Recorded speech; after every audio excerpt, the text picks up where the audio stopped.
Well, it's beginning to look a lot like Christmas for parts of Kern County, and according to the National Weather Service, temperatures will fall about 10 to 15 degrees below average tonight. With this in mind, 23 ABC's Kylie Walker drove out to the upper mountains near Glenville to find out what it's like at a local ranch and how cattle ranchers are keeping their animals safe.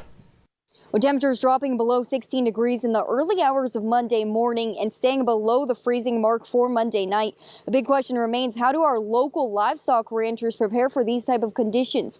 Well, one sixth-generation cattle rancher tells me he starts to prepare long before the winter even starts. It's been pretty cold before where we're having to chop ice off the water troughs for all the cattle around the ranch. When it comes to his cattle, it's all about staying ahead for Jack Lavers, who is a sixth-generation cattle rancher and the owner and operator of Lavers Ranch. He tells me he starts preparing his livestock for winter conditions in the early fall. A lot of supplement. I use salt meal. Some guys use molasses tubs. It just varies, but a high protein, high fat content to give them that extra energy. When there's snow on the ground, Lavers says he will take extra precautions.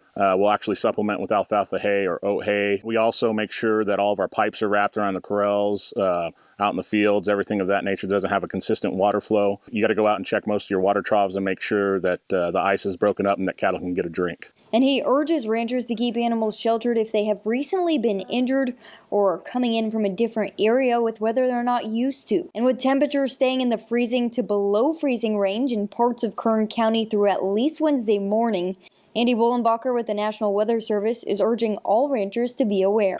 These are pretty cold temperatures we're dealing with, so treat them well, keep them warm. And while it's harder to bring livestock in, he says all household pets should be indoors during this time. It could be very harmful for them out in the freezing cold. Treat them like family. If you're cold outside, they're going to be cold outside.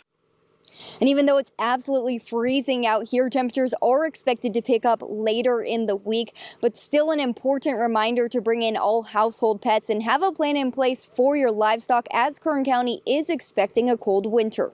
In Glenville, I'm Kylie Walker, 23 ABC, connecting you.